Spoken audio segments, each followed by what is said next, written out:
I'm going to call this meeting to order. So welcome everyone to today's meeting for the Ann Arbor Commission on Disability Issues. We are going to be doing a roll call at this time.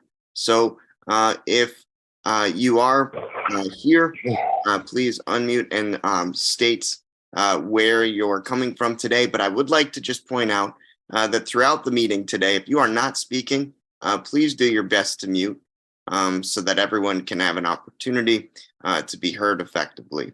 At this time, we are going to do roll call, and Denise will go around to call upon you. When she does, please unmute, state whom you are, your position, and where you are coming from today. Okay, thank you. This meeting will be broadcast live on CTN Cable 16, AT&T Channel 99, online at a2gov.org/watch CTN. To speak in public comment, call toll-free 877-853-5247 or 888-788-0099. Enter meeting ID 919-8673-1455. Thank you. Okay. Commissioner Budden, absent. Councilmember Ghazi Edwin. Present from Ann Arbor, Michigan. Chair Damon. Yes, hi, good afternoon, everyone. I'll turn my camera on for the introduction. Good to see everybody. Zach Damon, Chairman, coming to you from Washtenaw County, Ann Arbor, Michigan. Thank you. Commissioner Radcliffe. Hi, present, coming to you from Ann Arbor, Michigan, and I may turn off my camera every now and then. It's allergy season, and my car was covered in pollen today. I understand. Commissioner Hawkins. Say not present. Commissioner Polster. Here. Commissioner Gossage. Good afternoon. Present from Ann Arbor, Michigan. Commissioner Mozak. Good afternoon, everyone. I'm Commissioner Mozak, Kathleen Mozak, and I'm calling in from Ann Arbor, Michigan. Vice Chair Keeler. Vice Chair Keeler calling in from Ann Arbor, Michigan. We have a quorum. Okay, thank you so much, Denise. And again, thank you everyone for being here this afternoon. Do appreciate it. At this time, just want to, before we do our approval of the agenda and the minutes, I just want to open it up for public comment. Do we have anyone on for public comment at this time? Hold on, I'm checking. Commissioner Poster is here. Okay, let me check.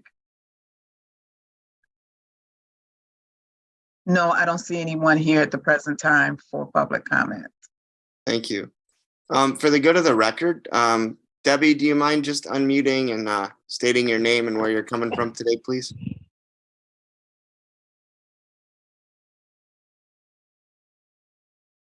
We can't hear you. Ann Arbor, Michigan. Thank you. You're welcome. All right, so with no public comment, that moves us to the approval of the agenda today. All of you should have received a copy of the agenda electronically ahead of today's meeting. However, if you do not, please let me know, and either I or Denise can put it in the chat for you. At this point, I would just like to open it up. Are there any corrections to today's agenda, or is there a motion to approve today's agenda? I would make a motion to approve, and also just for information, I don't have chat available on my screen. Oh, this is true. This is a webinar, so you might not have. Yeah, I don't see chat as opposed to a meeting. Okay, well, pardon me. Thank you for making that known. Thank you. Okay, so Kathleen, you make a motion to approve today's agenda. Is there a second? I'll second. Okay, Larry seconds. I'll second. Thank you, Larry. All in favor of approving today's agenda, please unmute and say aye. Aye. Aye. Aye. Okay. Thank you. Today's agenda has been approved. Moving down to the for a moment. Go ahead. Chair, I overlooked Commissioner Solomon, and he's absent today. He let us know earlier today. Oh, thank you, Denise. Yes, I did see the email from Commissioner Solomon, so I appreciate that. Okay, moving down to the approval of the meeting minutes from April. Again, that was in our electronic agenda. If anybody has any comments on the meeting minutes at this time, please come forward. If not, is there a motion to approve the meeting minutes from April? I'll move to approve the minutes. Okay, Larry moves to approve. Is there a second? I'll second. Okay, Rosanita seconds. All in favor of approving the meeting minutes from April, please unmute and say aye. Aye. Aye. Aye. Aye. Okay. Wonderful. Those meeting minutes are approved. I do appreciate all of your participation in that. Moving down the agenda here, we now have a council update from Council Member Ghazi Edwin. So welcome, Council Member. Thank you. Thank you so much, everyone, for letting me go first. I have some quick updates in regards to, pertaining to disability issues. We've been in the midst of, we just got done with the budget season. So over the last 2 weeks, we were just rushing to get in amendments. As you all know, we have budgeted for the accessibility coordinator that was already in the budget, which is great, which we hope to have posted over the next few months. I made a budget amendment specific to moving the Bicentennial Park, which is a park the city wanted to basically add amenities to and rebrand as the Bicentennial Park for a celebration next year, to the southeast side of Ann Arbor for a variety of reasons, specifically because it's more racially, ethnically, and socioeconomically diverse. We have 8 of the 12 Title I public schools on this side of town. There will be accessibility features in this park, and I hope to work closely with Parks and Rec to make sure that the playground and that they're consulting with individuals who know about accessibility of the built environment and creating the space. Alex, there was something that this is moving on to another issue. The placement of the post office box, which I'm sorry, I don't have the notes pulled up in front of me. But do you want to jump in about that and explain a little bit about what the complaint was? Sure. This is Alex. But I think it was about a week ago now, I had seen a Facebook post and then I think got an email from Denise about a complaint that was lodged about a post office box that was moved at was it Maple Road Post Office, I believe? Yes. Yep. And essentially what happened was it used to be that you could drive up to it in order to put your mail in. Now it's been moved further back away from the street, and I guess in order to for some sort of safety precautions or security precautions. But now it's kind of closer to almost being in the middle of the sidewalk, and it's obviously a lot less convenient now that folks can't drive up to it. And so we had seen some complaints, and I'm hopeful that this is not something that we're going to see a trend in, and that we can get this one, fixed in some capacity. Yeah. So, I was just looking up to make sure I did forward that to the engineering department.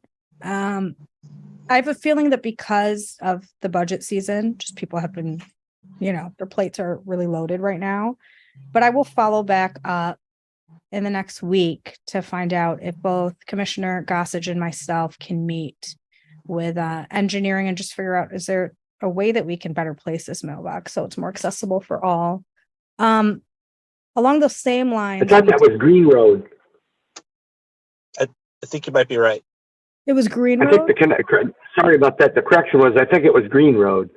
I think it was up on Green, not Maple. Oh, okay. Okay. I'll have to double check that as well, but thanks for noting that. I think I just misspoke. Yeah. It was on Green Road. Okay, I'll take a look.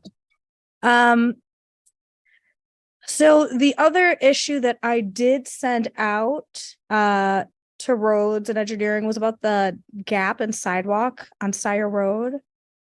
Commissioner Gossage, was that from you or was that from Chair Damon?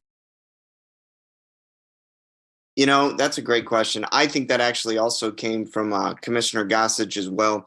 I did see that, but I wasn't sure if that had, gotten put on Parks and the Road Commission's desk, or who was to handle that at this time. I'll be honest, I'm not recalling that one at the moment. So I would have to look back at my notes to see if that was something I was connected to. It's not ringing any bells off the top of my head, though. Okay. It was about a sidewalk gap at a park.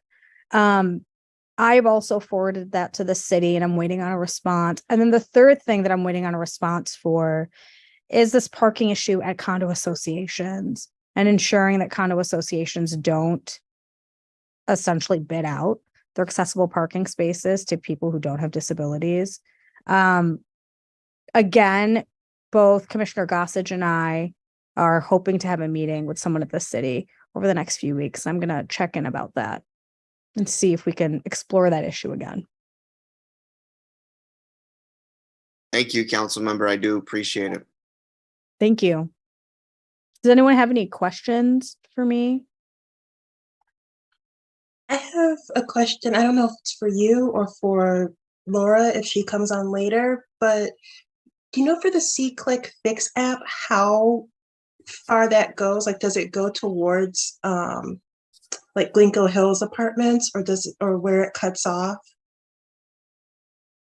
It should cover anything within the city limits. Is that what you're asking? Like, can you file a complaint? Yeah, well, there were the e-bikes are starting to get parked on the sidewalks, kind of over near around Glencoe Hills and a little bit beyond that. And I just didn't, and I remember Laura said, like, if we saw something like that, to put it in the app with the ADA tag, but I didn't know how far, like, where the boundaries would be for that, because I don't know if Glencoe's considered Ann Arbor or Pittsfield Township. I believe Glencoe Hills is Ann Arbor. Okay. Might have to take a look at a map. Oh, go ahead. I believe it is as well. I actually lived there for quite some time, so it's on the border, and it's on the border, but it's within Ann Arbor, I believe. Okay, thanks. Yeah, the borders get me still, and I grew up here. Yeah, I know, I did too. I mean, I think that anything that's affecting accessibility within our city, even let's say if it's like across the street in a township, but if it has to do with, e-bikes or something, anything that would affect accessibility of our residents, you should file the complaint in the Fix It app. Okay. I just wanted to make sure it was in the boundaries. Thanks. Yep. Yeah, absolutely. And if you do find that for whatever reason, you get pushback or something, let us know. Okay. Thanks. All right. Anything else for council member at this time? All right. Do you mind, council member, before you leave, do you want to touch on your Sunday event really quick? Oh yeah, thanks for reminding me.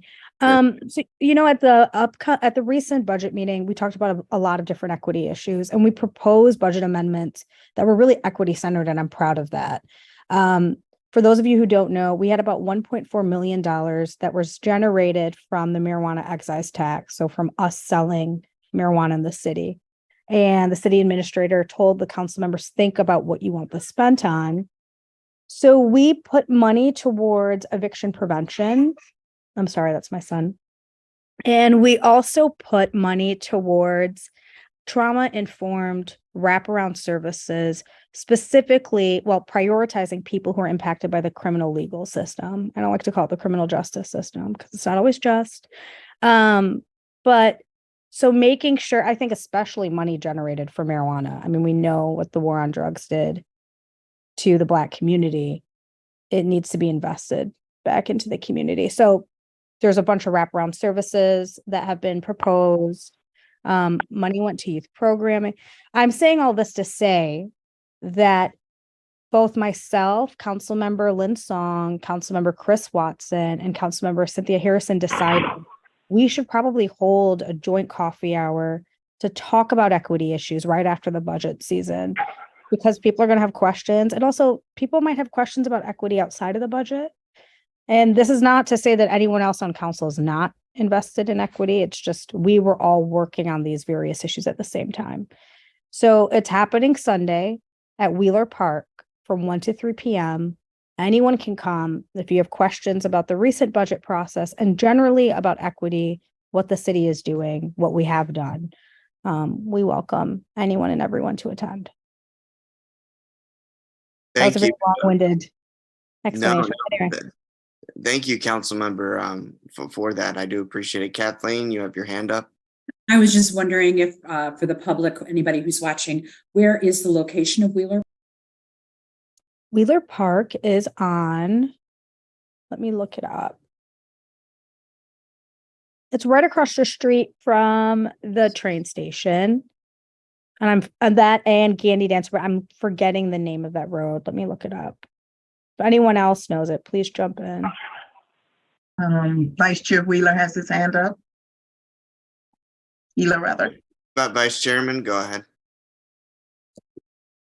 My question is, I noticed you said wraparound services. And does that include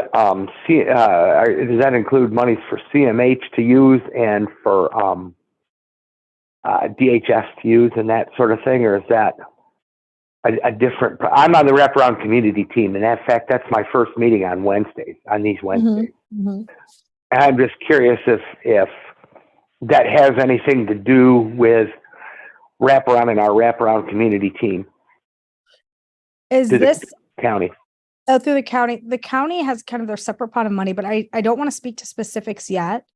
This is something that we are going to start meeting about the individuals involved. The money is going to be distributed. The Ann Arbor Housing Commission will assist us in distributing the money.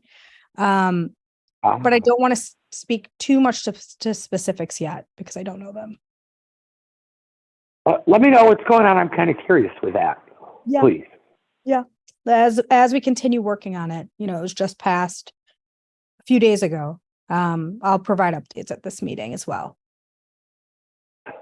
Thank you, council member. Thank you. That was a good question. Yeah. Anybody else have any questions? I just wanted to answer Aisha's question. I believe that's Depot Street right there. Yep, it is Depot Street. I think it's 200 Depot Street. Yeah, that rings a bell. Thank you. All right. Any other questions for council member at this time? All righty. Well, Thank council you member, all. yeah, thank you. Thank you so much for all of your work and for all of your efforts. Thank you. We're very grateful. Well, I'm going to log off and head out to the doctor, and I'll touch base with Chair and others, but please feel free to email me if you have any questions about anything I just shared, anything at all. All right. Thank you all. Thank you. Have a good one. All righty. Well, moving on. Unfortunately, Katie could not be with us this week. She is out of town, so we will not have a report from the Washtenaw Library for the Blind and Physically Disabled. So we're actually going to move down to Disability Network, Washtenaw, Monroe, Livingston, and I believe we have Miss Henry on to report with us. So welcome. Thank you. Thank you. Yes, Joyce has sadly retired and left some very big shoes to fill. So I'm going to do my best to try to do that. So I appreciate your patience and grace as we make that transition. I just want to give a few quick updates on some upcoming events that we have going on at Disability Network Washtenaw Monroe Livingston. Want to start with a couple of youth-based summer camps for which registration is now open. It's for youth ages 16 to 26. There are 2 different camps. There's a sports week camp, June 19th through 22nd. From 8 a.m. to 3 p.m., located at our Ann Arbor office on Research Park Drive. The cost is $50 per attendee. And that camp is going to be followed shortly by an art week based camp, July 31st through August 3rd, also at our Ann Arbor location during the day from 8 a.m. to 3 p.m. And that camp as well will be $50 per attendee. Additionally, we have some cooking classes that are going to get started later this summer for all ages and abilities. The cost for that is $5 a session to help cover the cost of the food and equipment. Those dates run starting in July, the 13th, the 20th, and the 27th. In August, it will be the 3rd, the 10th, the 17th, and the 24th. And a few dates in September on the 7th, the 14th, and the 21st. Additionally, at our Ann Arbor office, happening now through June 21st, we have a solo art exhibit located in our gallery space in the building. There is also a virtual option to watch that if you go to our website, dnwml.org, but you can also stop into our building during our open hours from 8:30 to 4:30, Monday through Friday, to take a look at that exhibit. And finally, coming up in late July, in celebration of the 33rd anniversary of the Americans with Disabilities Act, we are hosting a Fun in the Sun ADA picnic, again at our Ann Arbor location. That is scheduled for Wednesday, July 26th from 3 to 7 p.m.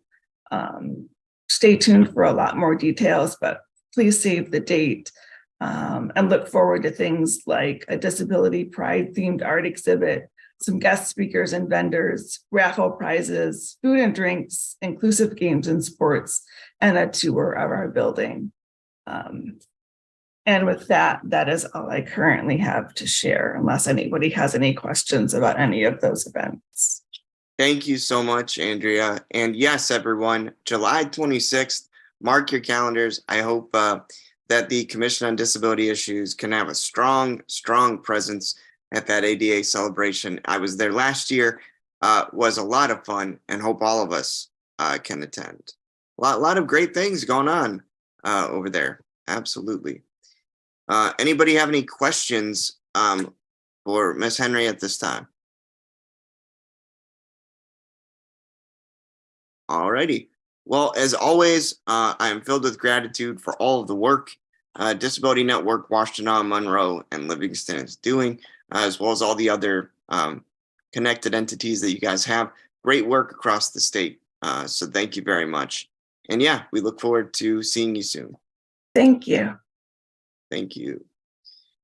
All right. Moving forward, we have the Partners in Access Committee, community engagement, as well as recruiting activity updates. So there's a few of those there. Let's start with Partners in Access if we can, and go to community engagement, and then we'll end with recruiting. So Partners in Access. Good afternoon again, everybody. This is Alex. The council member covered, I think, most of the update that I could provide. The other two things that we talked about in our most recent meeting were just confirming with Larry that we do have enough folks staffing our table at the upcoming Visions conference. And the other piece that we discussed was related to the public restrooms that the city is looking to implement here, hopefully in the not too distant future. I know there's a meeting about it on Monday, I believe. And so there are some folks, I think, from the commission and or some other organizations in the community that'll be able to provide some input and ensure that these things are well placed, accessible, and open and available for everybody. So a fairly short meeting this month. Awesome. Well, great work, Alex, that all of you are doing on the PIA, Partners in Access Committee, and thank you for that. Absolutely. Denise, do we have Commissioner Hawkins on to talk about community engagement? We certainly do. Okay, great. Rachel, take it away with community engagement and Ann Arbor Inclusive. Perfect. Thank you, Zach. So Ann Arbor Inclusive has a new upcoming episode focused on Michigan Institute for Neurological Disorders, MIND. So they're one of our leading providers of comprehensive neurological care, treating a full range of disorders of the brain, spine, and nervous system. So that will be coming up soon. I don't have a time on that one. Let's see. Yeah, it doesn't look like I have a time or a date on that one, but it will be featured on their YouTube channel once it's available. All right. Always interesting stuff on that show. Thank you very much, Rachel, for that. And thank you to the City of Ann Arbor, the Community Television Network, Linda Evans, Tom Holtland, Melissa Bondi, everybody involved with that great production for continuing to inform the city on our great resources for accessibility and disability resources. Moving on, we have recruiting activity, Mr. Larry Keeler. Well, I have a lead on 3 applications coming up. I had asked Denise to send me some of the contact information for 2 of them because for some reason, when she sends me the things, the email addresses don't appear. I am actively recruiting one guy that I know that I think is going to be very good, but haven't seen his application yet. So that stuff should come up. Hopefully in a couple of weeks, we'll get some issues. But if we don't get them to present in June, I'd like to get them be able to have at least one of them present in September. All right. And wonderful. That's all that's going on. We got some people hanging out. I just gotta chase them down and see what they're doing. Hey, absolutely. Got one chase. Go ahead, Larry. And of course, with Visions, we're going to continue the recruiting process, and I will be there in the afternoon doing that.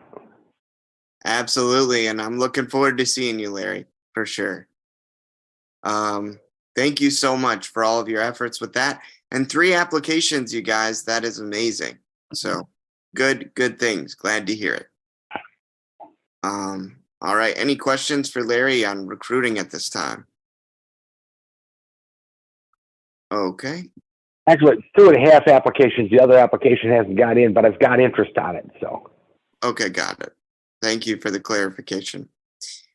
Moving on, we can go to the U of M Council for Disability Concerns meeting update. Now, I wanted to let you know, and as Denise mentioned earlier in the meeting, Commissioner Solomon could not be here today, but he did provide a report. So he had some notes from the May 9th meeting of the Council for Disability Concerns. He said most of the meeting was dedicated to a presentation about inclusive teaching by Ellen Meter, the Assistant Vice Provost for Equity and Inclusion in Academic Affairs, and discussion centered on liaisons for inclusive teaching, who were tasked with adapting inclusive teaching practices to the pediologies of specific departments and appointed by deans. There are liaisons at least, he said, 18 schools throughout U of M and 34 liaisons total spread throughout 24 units to specific areas covered by the liaisons, which include assessment and evaluation, anti-racist, pediology, trauma, information, and accessibility. And then he said discussion followed. So that is his report. And it's really good to see that the U of M Council for Disability Concerns is again dedicated to inclusive teaching and education. So I think that sounds like a very informative presentation by Miss Ellen Meter. And I think if anybody has any questions for him on that, I can definitely reach out to him, or if you have any questions now, please let me know and I can note those and send those his way. Excuse me, Chair Damon, we need to cover Transportation Commission update. Oh my gosh, yes, you're right. I was wondering about that. That's the second month. Yeah. Let me rewind there, and would you be able to give our Transportation Commission update? Yes, we're having our meeting, our other meeting tonight, but as the as of the 19th of April, they're drafting their budget, and they've got a lot. They want to put money especially into. They're setting aside for snow removal in particular, and for road repair. And then they did mention a bunch of e-bikes, that they're getting 100 more e-bikes in and 400 more scooters. That's right. And these are going to have switchable batteries, and they're going to last a little bit longer. They can last up to 100 miles. And they're also going to have phone chargers, and you can text to unlock these things, which I found interesting. And of course, orange barrel season is starting, and Denise also sent me a whole pile of these temporary updates. So they're doing a lot of construction work, especially on Scioto Church in Maple. They're fixing the bridge that crosses over. I think that's the one that crosses over Jackson Road in '94 when they had that accident like 6 weeks ago. And they're doing a couple of construction projects on the Platte Road and the Huron Parkway, State Street, amongst a bunch of others. And so, yep, it's open. Main Street's still clogged up. I was just down there last night, and yes, I know that's going to be not done till August. And if you'd like, I can mention tonight the sidewalk gap. If Councilwoman Gazi could send me the sidewalk gap area, and I can also maybe mention about the fact that they're having some issues about putting scooters on the sidewalk down toward Glencoe Hills, and maybe the Transportation Commission will be able to address that, if that's okay with you guys. Thank you, Larry. I think that's a great point of information, and I think that's some good initiative by you. Denise, are we able to easily access that information on the sidewalk gap for Vice Chairman Keeler? I will look into it for him tomorrow. Thank you. Tomorrow. Oh, okay. Yeah. Well, I could ask the transportation. You thought it was on Scioto Church, though, right? And I know they're doing construction work down Scioto Church in Maple and what is that, Greenville or Green something down there, Greenwood or some kind of Green Street near in that area. Yeah, it's in that area. I can't remember the name of the other street either, but I do know what you're speaking about, and hopefully you can get that information and present that to the Transportation Commission. If not tonight, then soon. Yeah, I'll do it. I can send it on too. Okay, great. Thank you. Any other questions for Larry in terms of the Transportation Commission update? I have a question for you, Larry. I know that when we had the AAATA, I think he was the president of the AAATA, he had then said that they were not going to be doing same-day transit going forward. And is that indefinite? Do you know? He didn't. Commissioner Mozak helped me out on this, but he didn't say it was definite, but he did imply that it was probably going to be not anytime soon, and there's no plan to do it. He didn't rule it out, but there's no plan to initiate it anytime soon. Is that correct, Commissioner Mozak? That's correct. And he's the CEO. Oh, Yeah. CEO. He is. Okay. Thank you. I appreciate that information, and I find that interesting. So thank you. All right. Well, we already did the U of M Council for Disability Concerns update. Can I say one thing? Sure, Debbie, go ahead. What I understood about that, I'm having trouble with my mute thing. When what I understood is that because it wasn't fair for one group of people, it wasn't fair for other pairs of groups of people. So they were gonna phase it out if they weren't gonna have it at all. That's what I understood. Yeah. When he came, he said because they hadn't done it for the people in the wheelchairs, they couldn't do it for the people that weren't in wheelchairs. Right. What he had said was that a staff member noticed that there weren't enough wheelchair accessible vehicles. And so I'm putting my own spin on it, but instead of basically, adding more accessible vehicles, they decided to scrap the program, making, Yeah. again, my opinion on it, taking equity away.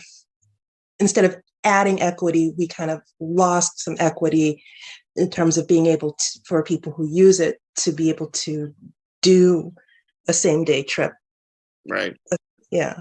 Because what I understood was because they couldn't have the vehicles available for all the different participants, they were going to scrap it because they couldn't just do it for one group. Right. What I was saying is that they scrapped it instead of looking at how to find more additional or pay for more additional vehicles. Right. Yeah. And he also mentioned that it's only that you could call a day ahead and still get a ride. It's just you can't do the same day thing.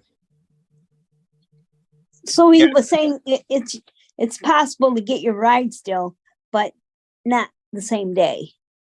Right.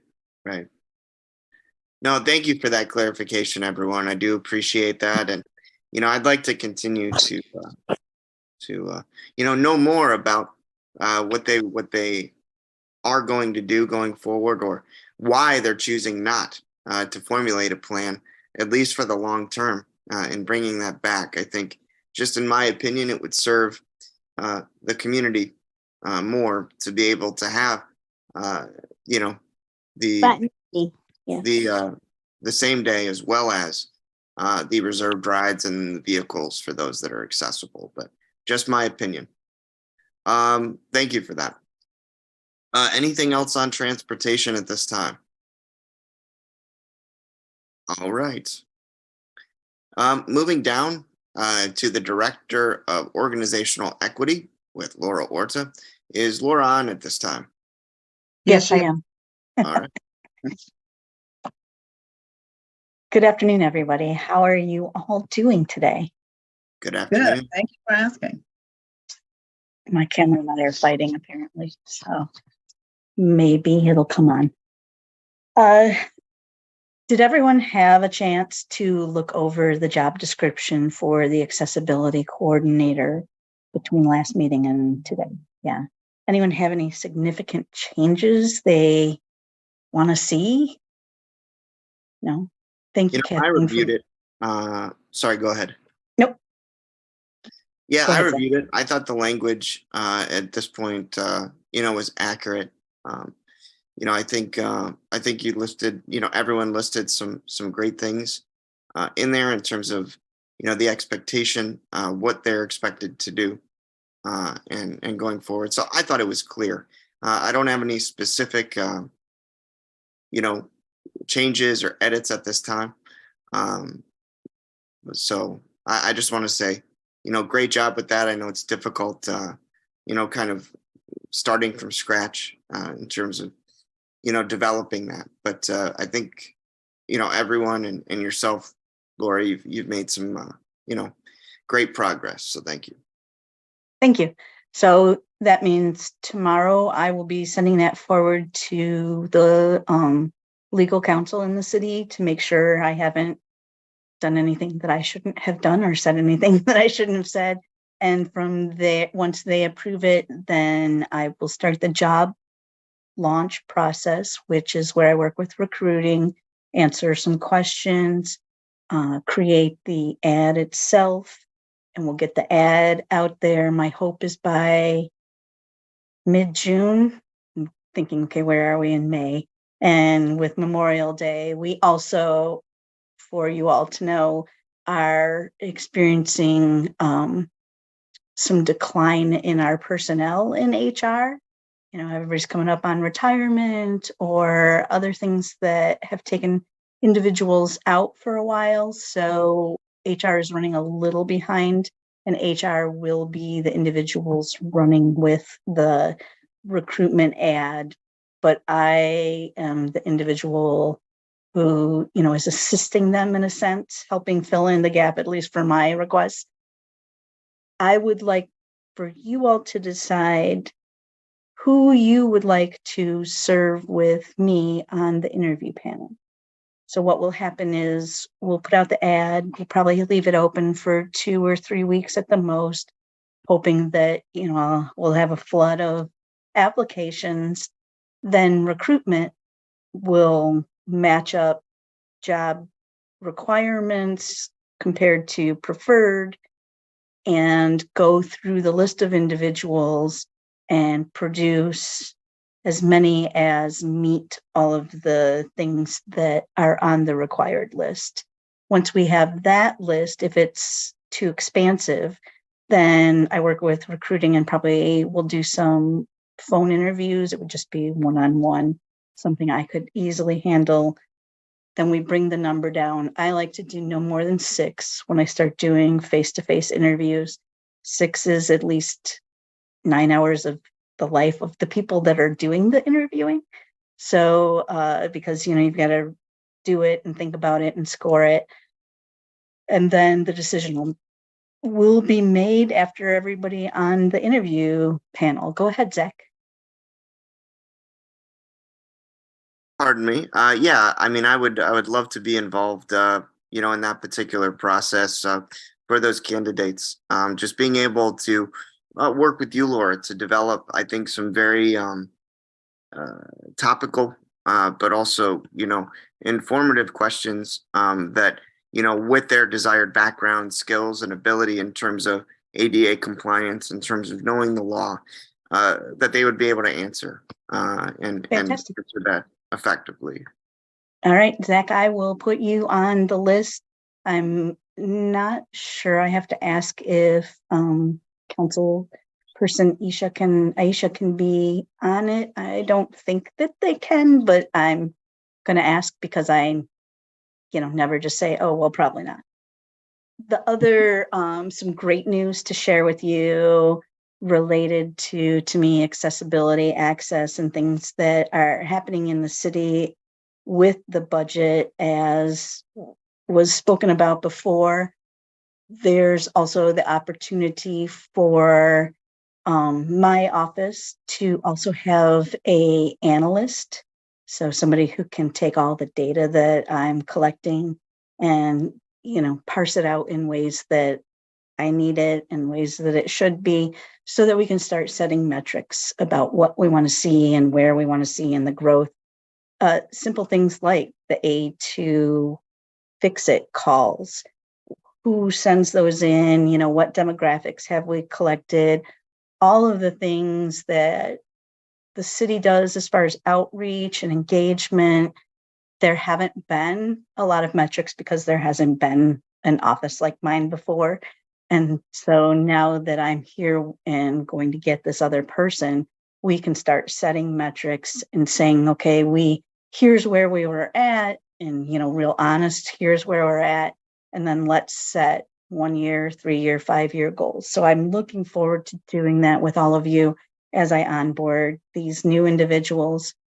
Also, we are going to be able to do a compensation study for the entire city employees and really talk about looking at the demographics and seeing, you know, our individuals all being paid fairly and equally and equitably as much as possible according, you know, to their different identities.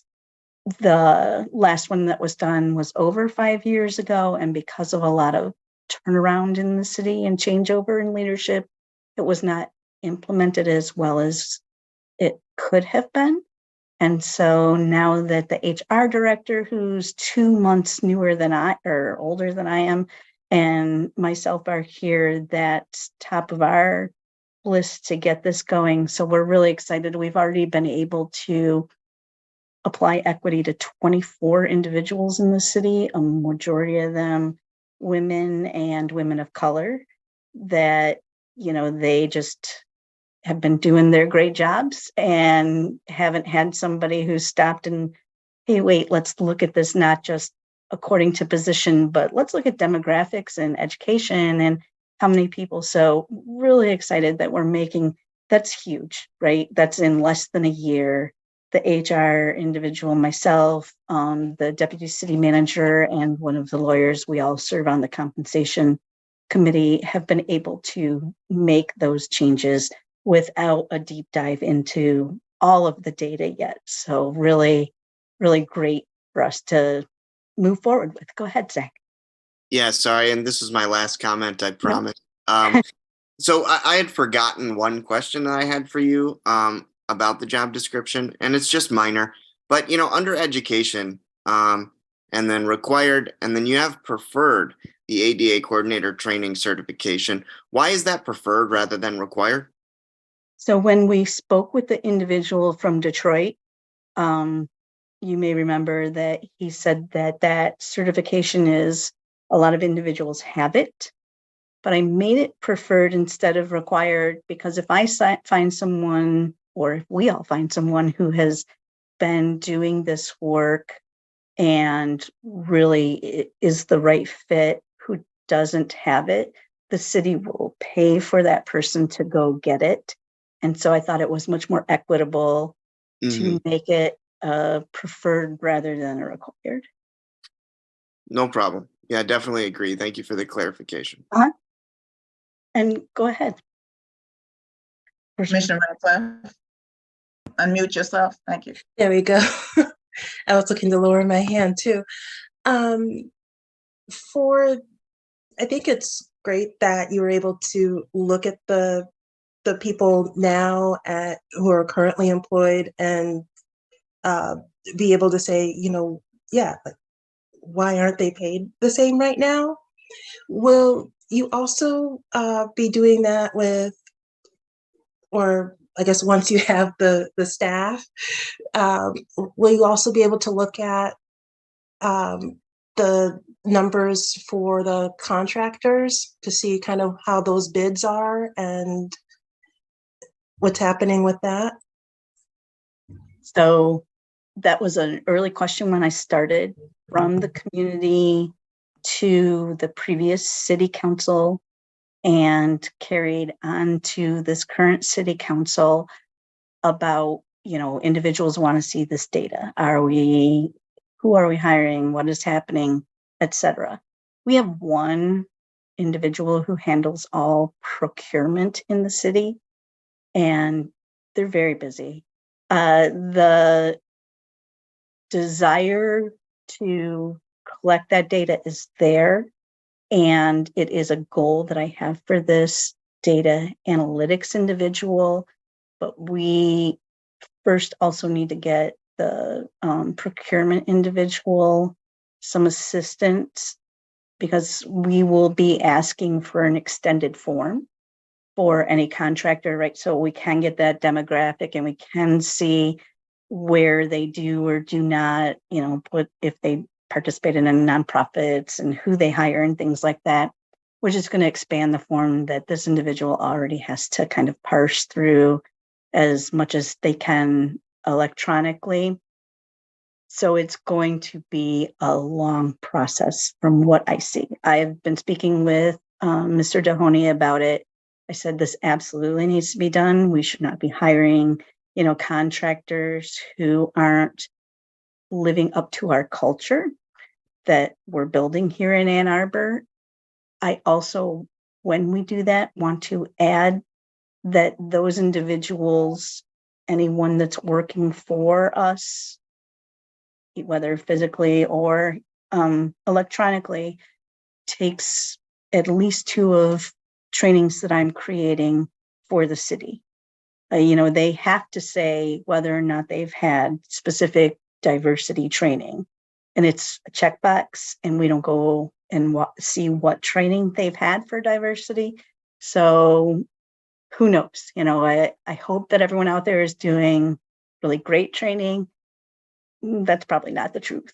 So to me, if the taxpayers are going to pay an external agency and an internal to do something, there should be a specific level of expectation and knowledge when they're working with us at the city. And so, long answer to yes, but it'll take a couple of years because we need to figure out how to make all of the forms much more electronically based, as well as take those forms and break them down more and have training for them.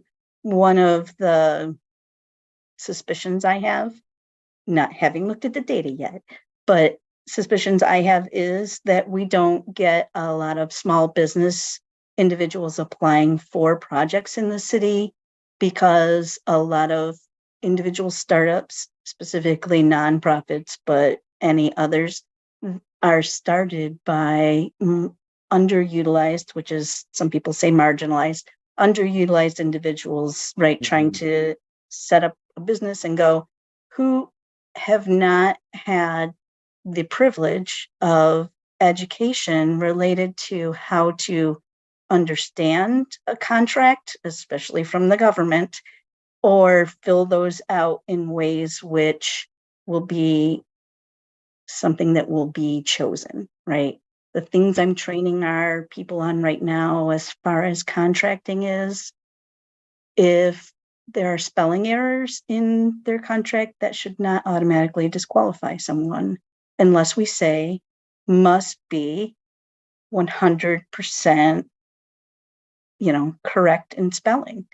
Mm-hmm. We operate as every other city, county, any agency, profit or nonprofit on a what's a white supremacy or white is right supremacy for individuals who white supremacy sometimes is a little scary to people. We operate on an idea that everyone is speaking the same language around professionalism and around abilities and so many other things. And why are we requiring individuals who might have a neurodiversity related to spelling to make certain that all the spelling is right, to consider them as viable vendors? So there's a lot of work to be done in a lot of different ways, but that's absolutely been, one of my things on my checklist in my tour here. I'm 7 months in and making all these notes. So thank you for bringing it up. Yes, but a few years.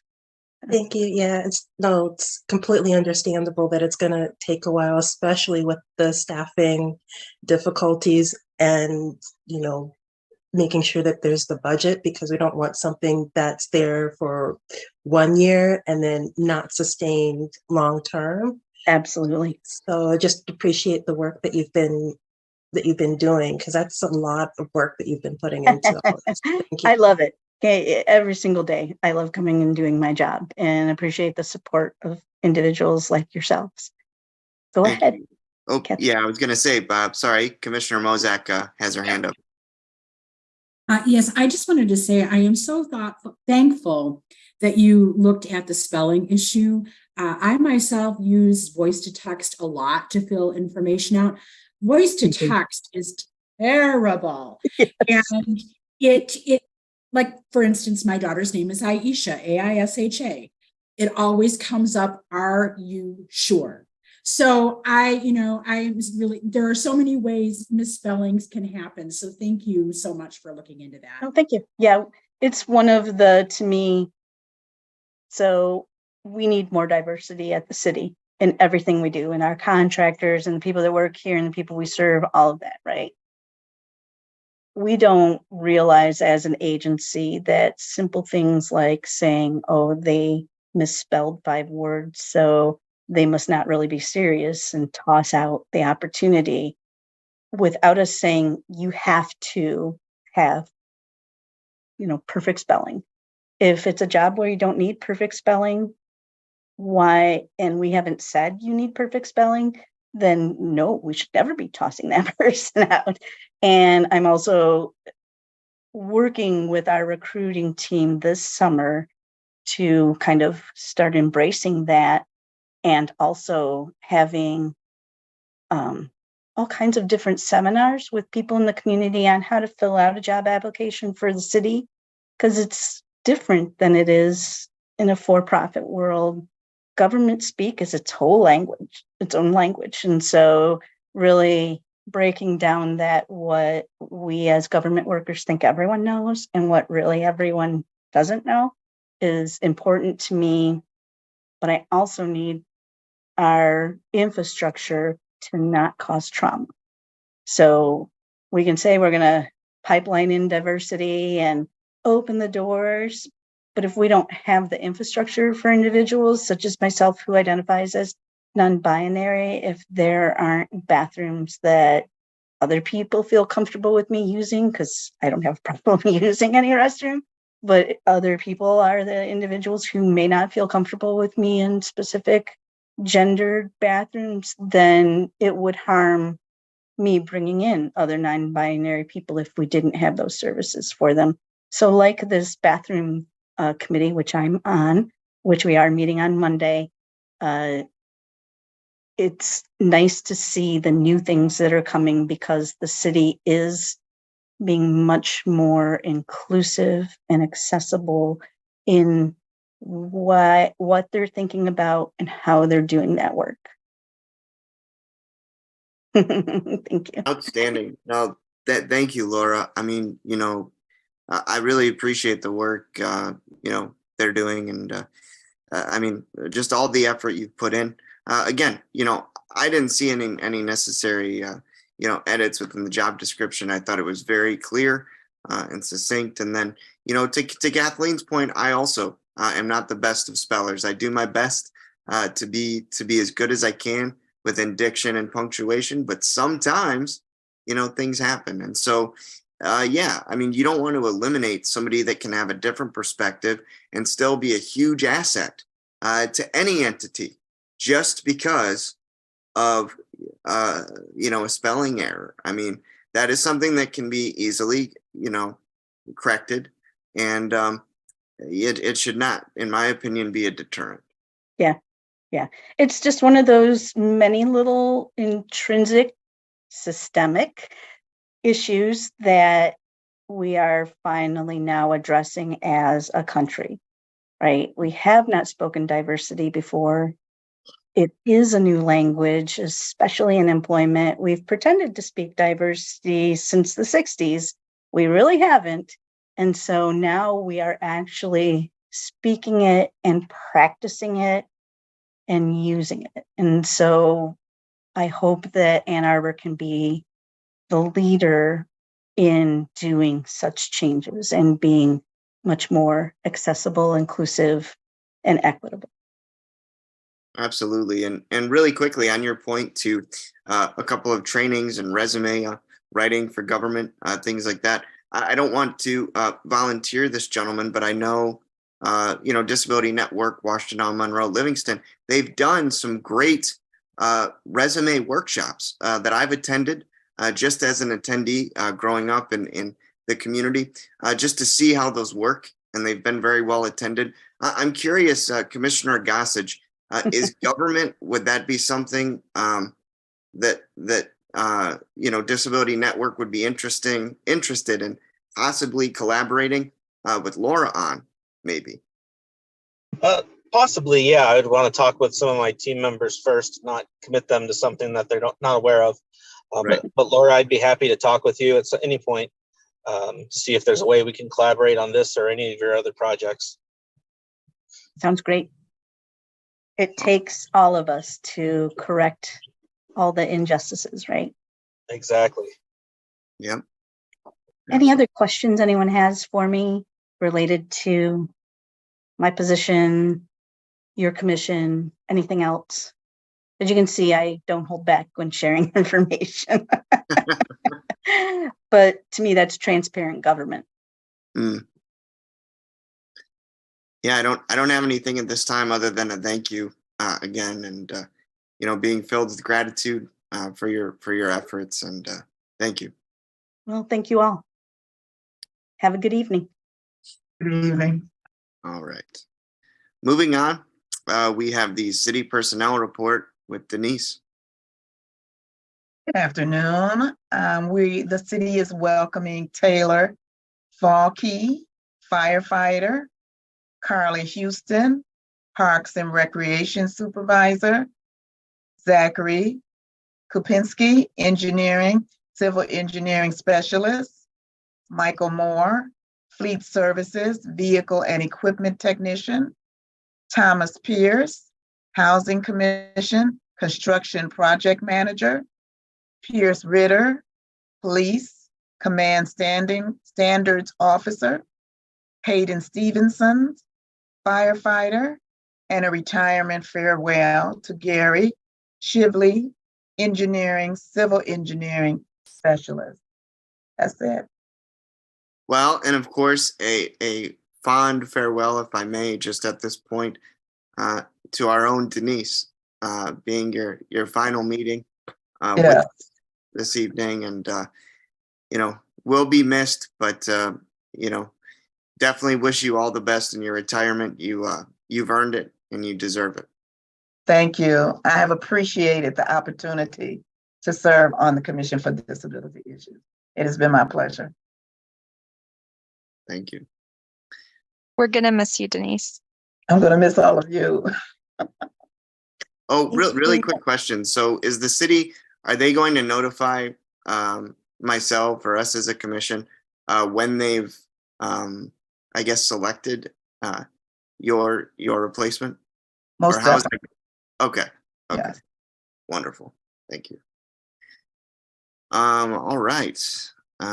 Moving on to the chair report.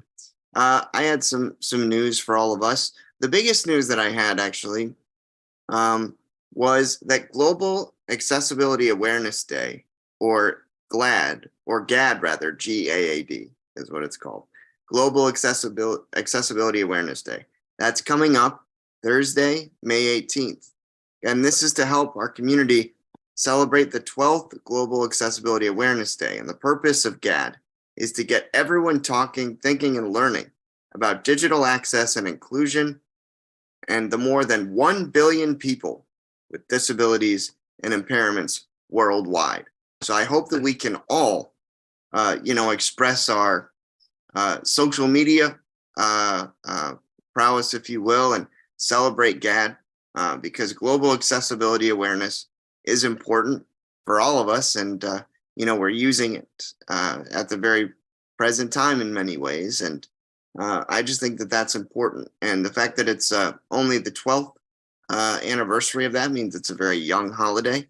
But again, our community and those with disabilities is the largest in the world. And, I think it's important that, those of us who are, public servants and working within the disability community continue to celebrate occasions such as this, so that, if need be, others can notice that and say, oh, wow, look at the commission, posting about this, or look at the Disability Network posting about this, or look at the U of M Council for Disability Concerns posting about this. And I'll definitely send an email to all of you with more information about this particular celebration, but I hope we can all post about this.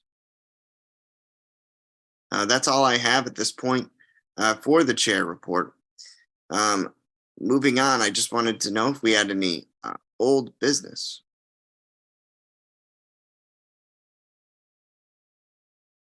Okay. Any new business to discuss?